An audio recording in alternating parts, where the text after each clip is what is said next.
Oi, gente. Eu estou aqui mais uma vez para conversar com vocês um pouquinho sobre um outro tema, uma outra literatura que está prevista em nosso edital. Para quem ainda não assistiu os vídeos anteriores, eu sou o professor Eliakim Souza e sou mestrando da turma ingressada no ano de 2023, que foi a última turma, a turma 4.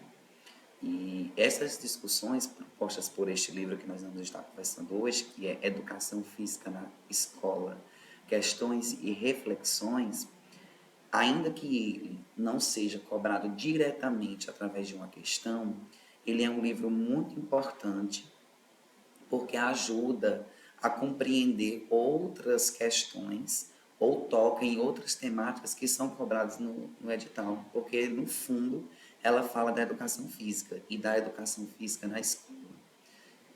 Esta autora, professora deste livro, é a célebre, né, da nossa, a ilustre e grandiosa teórica da nossa área, a Soraya Cristina Darino.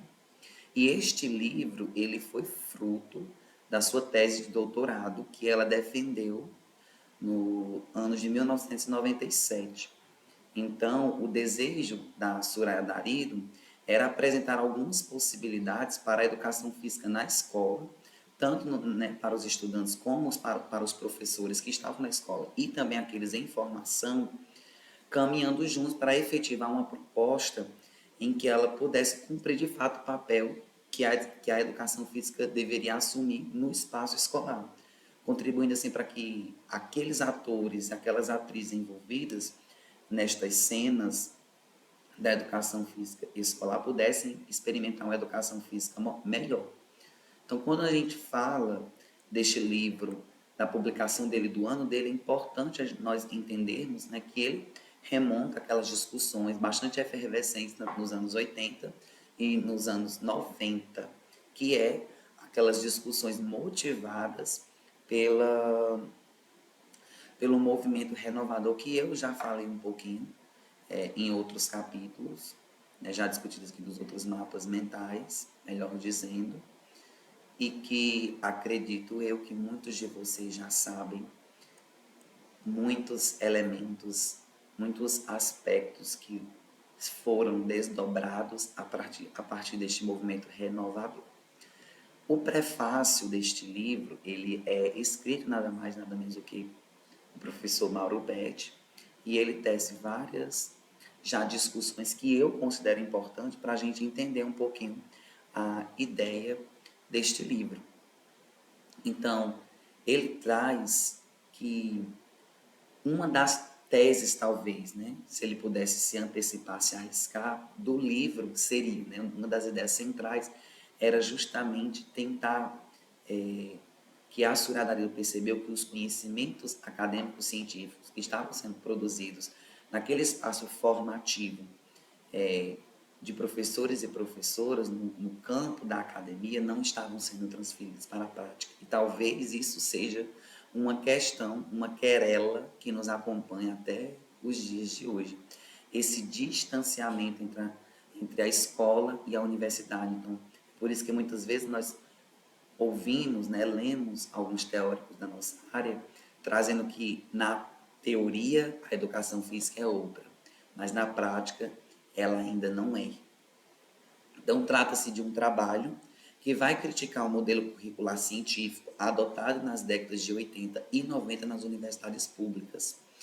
Se nós nos remontarmos a este contexto, por mais que ele seja um contexto de profundas mudanças no campo da educação, da sociedade e da educação física, ainda assim havia resquícios da formação de professores e professoras de períodos anteriores, que era aquela formação técnico-esportiva, de ver o futuro professor como quase como um atleta, não como um professor dotado de uma pedagogia, de um ensino reflexivo, mas um professor que levaria para os seus alunos toda uma proposta, ainda com os resquícios militarizados, com uma roupagem diferente do higienismo e, sobretudo, um ensino baseado no técnico esportivo. E essas questões, a Soraya traz esse livro, ela vai conseguindo constatar isso a partir de quê? Da prática pedagógica dos professores, que ela vai investigar e ela vai trazer essa discussão mais detalhada no 4º capítulo.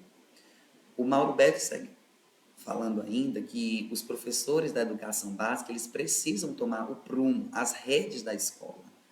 É importante que exista essa ponte, esse diálogo com a universidade, mas são os professores que vivenciam o dia a dia que devem tomar as rédeas da sua prática pedagógica.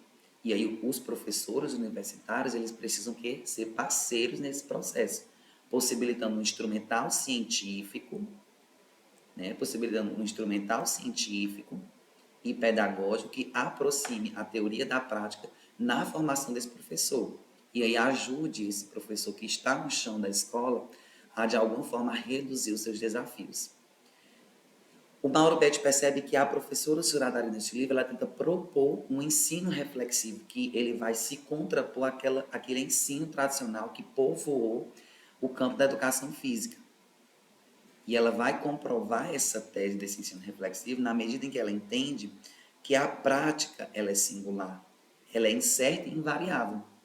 Então, os professores eles devem fazer uso, então, não dogmático das correntes e abordagens, não como verdades absolutas, mas que precisam entender que as abordagens, as propostas de ensino que emergem do contexto da década de 80, elas são possibilidades e não receitas aplicáveis.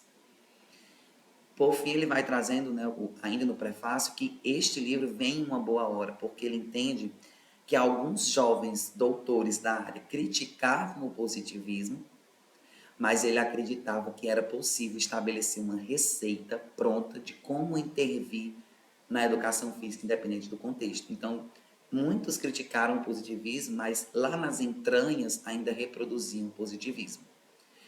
E ele vai na defesa, né? Ele ratifica, ele confirma que é importante que deixemos de lado o dogmatismo pedagógico, ou seja, de entender a pedagogia como algo verdadeiro, como algo absoluto, como sendo daquela forma pronta e acabada, e vão em busca das diversas abordagens de ensinar na educação física, se for preciso, fazendo uma miscelânea, né? Uma mistura entre elas, e deixa como reflexão.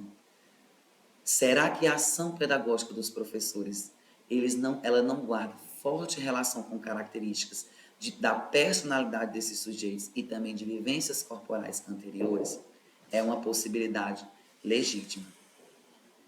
Na parte da apresentação do livro, pessoal, nós temos que, apesar das últimas décadas, e aí já é a autora falando, né, ter apresentado uma mudança sociopolítica na dimensão da educação física, ainda existia um cenário sombrio, sobretudo para a educação física. E esse cenário sombrio ele está muito relacionado a esse distanciamento que acontecia entre a universidade e a escola. Os dados mostravam, então, que a população mais carente, com menos instrução, não praticava muita atividade física. Então, a Soraya Darilo vai obter esses dados demonstrando que isso era um reflexo da população brasileira da época e que então era preciso repensar e reafirmar a educação física na escola para justamente poder contribuir não somente no entendimento da importância da prática da atividade física, mas no entendimento de que a educação física ela tem uma contribuição nos aspectos que envolvem a cultura corporal de movimento. E ela menciona que uma das formas de contribuir é a adoção e a apropriação das abordagens pedagógicas da educação física. Que aí, neste sentido, essas abordagens ela vem nos ajudar a dar um salto de qualidade na educação física de alguma forma, por mais que em outros tempos tenha sido criticado, cujo objetivo dessas abordagens, como nós já falamos em outro momento, seria refutar, seria negar, seria criticar o modelo da época, que foi embasado no rendimento esportivo. Então, nós vamos agora para o primeiro capítulo do livro, que é o contexto da educação física escolar. Nesse primeiro capítulo do livro, a Suradari ela vai trazer uma breve discussão sobre algumas questões que permearam a educação física no Brasil, sobretudo ali ao longo do século XX. Um contexto de apresentação também das propostas pedagógicas que surgiram, que emergiram na década de 80. Então, ela vai fazendo esses diálogos que nós iremos ver a partir desses tópicos que eu elenquei aqui para vocês.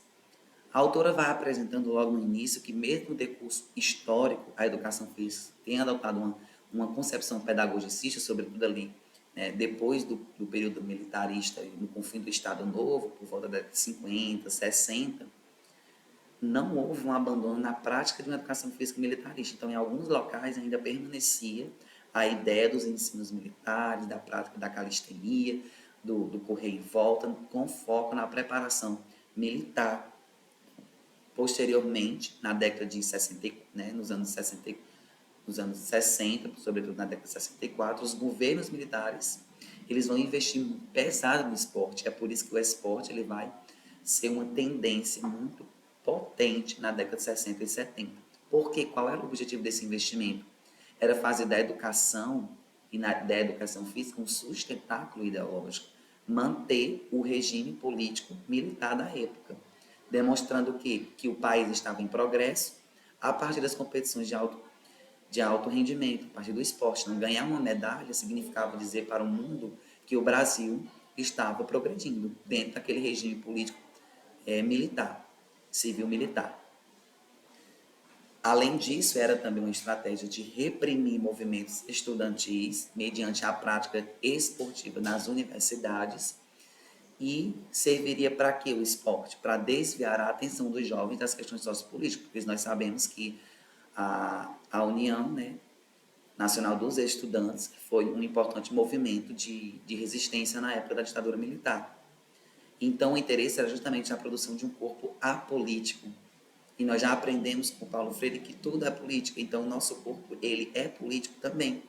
A forma como ele se constitui, como ele se constrói a partir das identidades que ele assume, dos contornos, dos gestos, ele demonstra o lugar de onde nós viemos. Ele demonstra a cultura em que nós fomos inseridos e também ele é um espaço de poder. Então ele queria justamente o contrário de tudo isso, né? Era tornar esse corpo apolítico, subserviente à proposta do governo militar.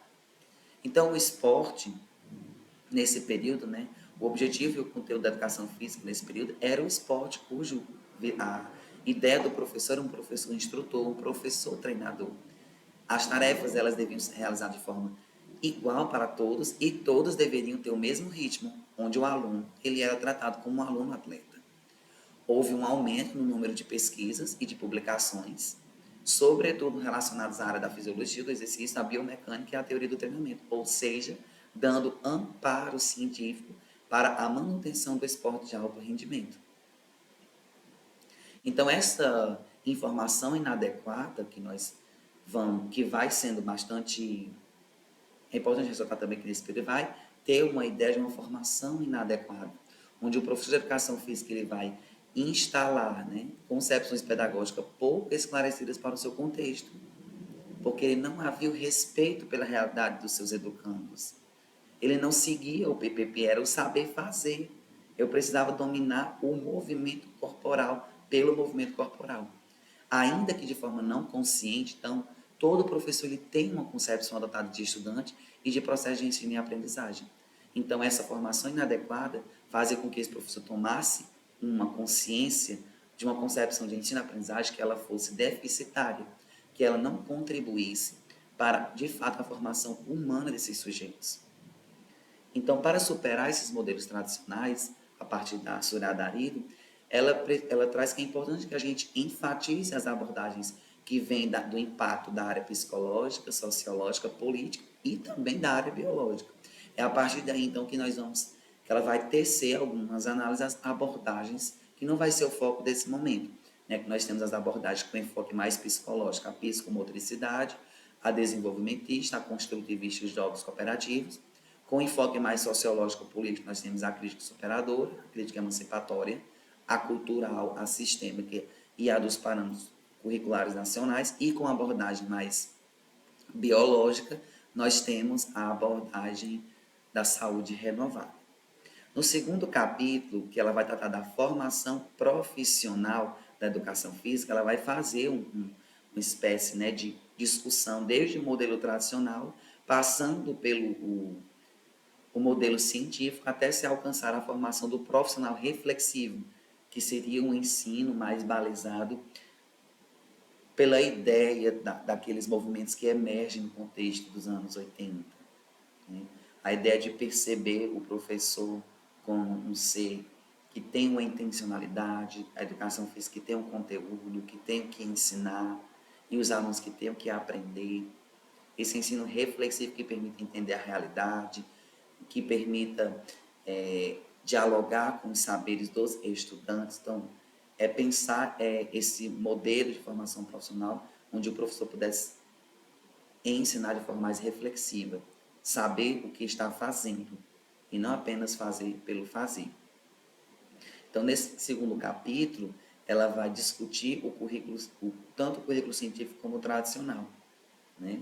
Então, quando nós pensamos dessa forma, os profissionais com uma prática científica, eles que têm um viés, né, de uma possibilidade de discussão mais científica, eles vão ter uma preocupação constante com o processo de inclusão dos alunos na escola.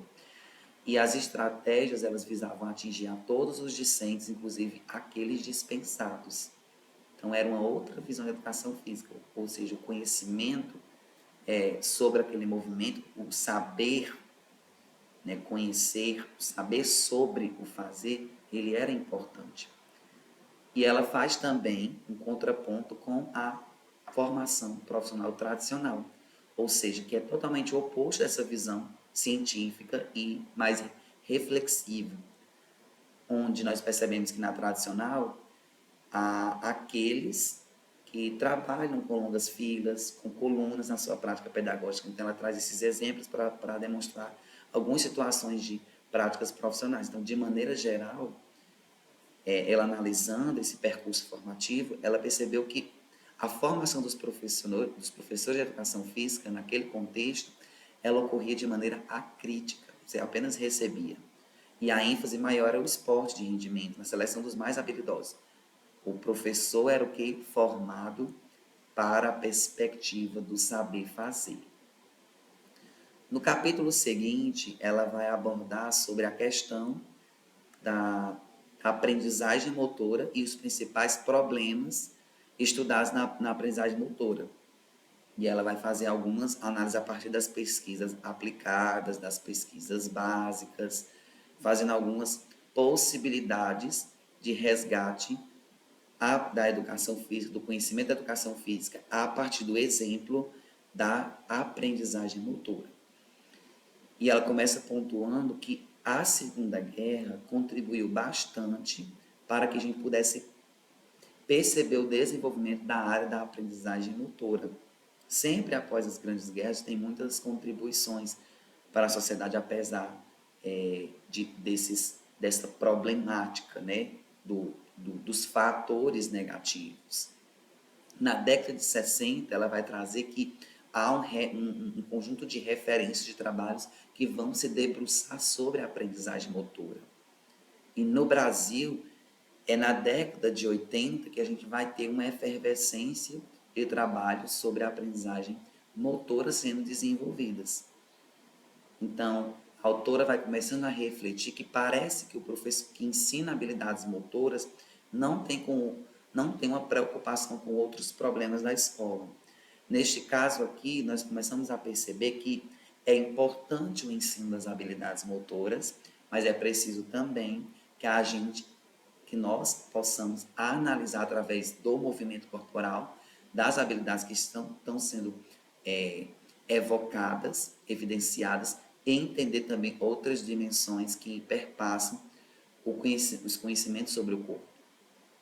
É nesse momento também que ela traz que é um momento de repensar a produção do conhecimento na área da aprendizagem motora, onde existem, né, e vão existir autores que vão criticar a ligação dos estudos da psicologia do esporte à aprendizagem motora.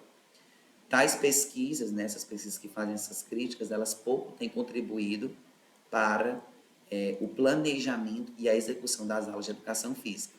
E é nesse momento que ela vai fazer uma análise a partir de dois tipos de pesquisas. As pesquisas aplicadas, que eram utilizadas no contexto da aprendizagem motora, onde analisava-se os problemas imediatos do mundo real. E nós tínhamos as pesquisas básicas, cujos problemas teóricos eles eram realizados em situações laboratoriais.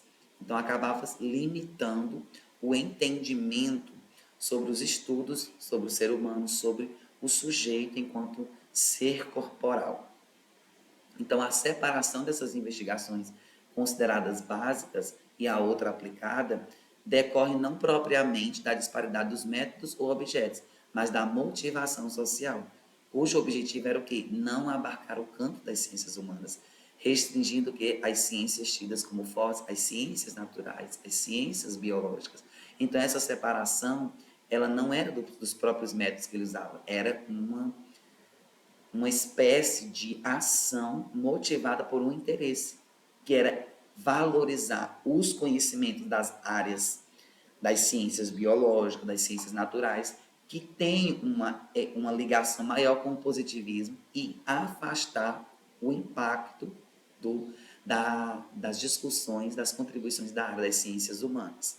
Então, a pesquisa aplicada e básica, elas acabam sendo dicotomizadas até os dias atuais, onde a pesquisa aplicada, ela acaba muitas vezes sendo subordinada à básica. Ela vai fazendo essas discussões para a gente ir entendendo esse contexto da aprendizagem motora.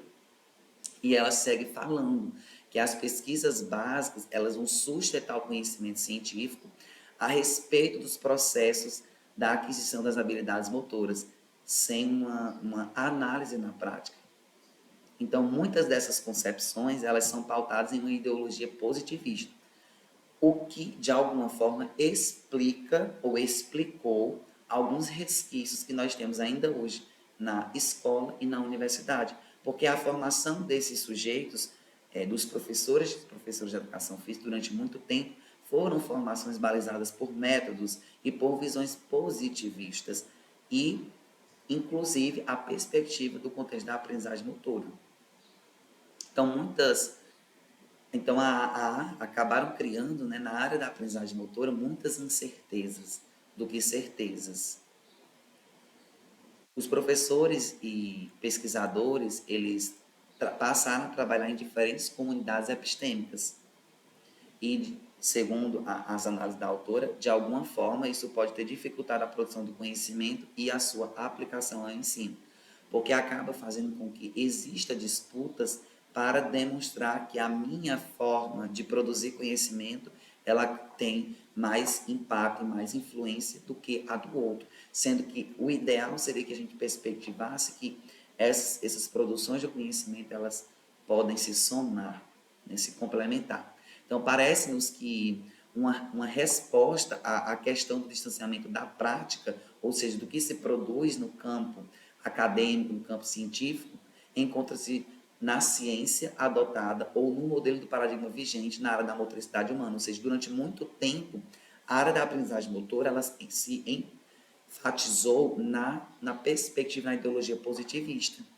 Então, o que se produziu dentro do campo científico da academia não tinha condições de ser aplicado no espaço escolar, que é balizado não só pela dimensão biológica, há inúmeros envolvimentos políticos, sociais, econômicos, culturais, artísticos, enfim, estéticos, que interferem na prática docente, inclusive no se movimentar humano. Então, se os conhecimentos da aprendizagem motora tivessem servido como guia na graduação de educação física, a prática na escola seria diferente do que é hoje. Então, ela começa a perceber que se talvez a proposta de se estudar a aprendizagem motora, como o ser humano se movimenta, as habilidades motoras, a partir de outros viés do que aquele positivista, possivelmente o que nós teríamos hoje de produção para a escola, no campo da escola, seria uma proposta diferente. Então, as pesquisas e a aprendizagem motora não têm, historicamente, implicações diretas para a prática, devido justamente a esse paradigma positivista. A visão positivista, ela dá certas contribuições para a educação física, mas ela é limitada porque ela não considera as questões sociais, ela não considera as questões políticas, econômicas do contexto. Então, ela vai trazer problemas para que a gente possa perceber a sólida relação entre a teoria e a prática. As pesquisas vinculadas à teoria, elas pouco contribuíram para solucionar os problemas que são enfrentados pelos professores no campo da educação física. Então, que nós percebemos que o paradigma dominante na educação física, eles foram um paradigma de origem positivista, o behaviorismo, né, onde a gente vê a concretude no processo do movimento, do estímulo-resposta que a gente vai vendo a produção do conhecimento. Tivemos as pesquisas, né, o paradigma das pesquisas de socialização, e um paradigma mais emergente, sobretudo a partir da década de 80, que é o paradigma da teoria crítica. E aí nós já estamos nos encaminhando para o final, onde eu apresento para vocês outras discussões que ela vai trazendo dentro do seu livro. O que é que ela entende por teoria? Ela entende por teoria a aquisição histórica construída e produzida, a interação que se estabelece entre os seres humanos e o mundo. E que essa teoria ela guia a ação. E é a prática, sem ser mera aplicação da teoria no entendimento de praxe, teórico, prático e relacional, que vai transformar, que vai se aparecer de forma crítica. Então, quando a gente fala de teoria e de prática, a gente não pode ver como duas entidades isoladas, a gente tem que ver como praxe, onde uma interfere na outra. A partir da prática eu produzo conhecimentos teóricos e a partir da teoria eu coloco a prática em ação, em evidência. E essa prática ela é construída e ela é estruturada socialmente, a partir das relações do âmbito de acesso que vamos construindo ao longo do nosso percurso formativo. O que se tem identificado muitas vezes é que há um distanciamento da teoria e da prática, né, onde professores e pesquisadores têm objetivos diferentes. Os pesquisadores muito fechados na sua caixinha acadêmica não conseguem dialogar com os professores do chão da escola. E aí, com isso, há esse distanciamento da universidade e da escola, e dentro da escola há esse distanciamento da teoria e da prática. Ela traz ainda, né, e aí já vai falando um pouquinho do contexto do capítulo 4, sobre uma pesquisa que ela desenvolve, e traz que as pesquisas qualitativas, elas não têm visões isoladas ou fragmentadas, mas ela entende que é preciso uma interação com o processo histórico, social que os sujeitos vivenciam.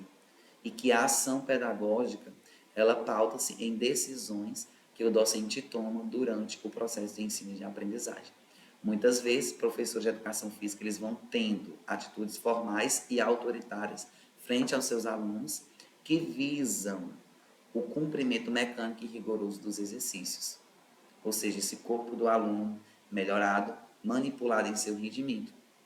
Consequentemente, as atividades físicas não se adequam ao corpo dos alunos e os corpos que não são atléticos, eles passam a ser ridicularizados. Então, esse livro, ele vem justamente tentar contrapor-se a esta construção histórica de produção de educação física no chão da escola, de entendimento da educação física no chão da escola, em que ridiculariza corpos não atléticos. Contrapondo-se a essas práticas, a autora ela vai investigar as práticas docentes de professores formados, né? Isso já no 4º capítulo. E ela traz que um professor usa muito o jogo em seu ensino, na educação pelo jogo. Em uma escola, o professor ele vai apresentar um ensino mais tradicional, com aulas não mistas, com ênfase numa formação mais científica, e o que ela defende é uma formação mais reflexiva. Os professores falam na totalidade do processo de ensino e aprendizagem, embora alguns tenham dificuldade em escapar desse modelo tradicional. Alguns docentes não estão habituados a esclarecer as atividades, os gestos, as finalidades. Então, tudo que se realiza na aula para os alunos acaba reduzindo a importância da cultura da escola. Então, eles não conseguem esclarecer por que estão fazendo aqueles movimentos, por que estão fazendo aquelas atividades. Parece que a escola não existe, né? Parece que na escola não existe uma preocupação com a formação continuada da educação física escolar. E aí ela vai chegando a algumas finalizações dessas discussões, dessa pesquisa que ela faz com esses professores de pós-graduação, que atuam na escola. As funções da educação física, elas precisam favorecer a autonomia dos alunos. E precisa fazer com que eles tenham prazer de praticar atividades físicas. O contexto que trabalha, né, os seus problemas, a sua clientela, seu espaço, vai determinar a escolha dos professores em diferentes conteúdos e as suas estratégias. Então, parece que um clima hostil ele vem sendo substituído aos poucos por um clima mais amigável e camarada no ambiente da educação física. Então, a prática da educação física com características do esporte competitivo parece não ter tido mudanças tão evidentes. Então, são essas questões que ela vai chegando a partir desse diálogo com esses professores que estavam na escola, da parte dos professores que estavam na escola. Eu espero, pessoal, que eu tenha contribuído. Acho que esse vídeo ele ficou um pouquinho maior, mas é porque eu fiz um detalhamento das ideias centrais da proposta do livro. Eu espero que vocês gostem.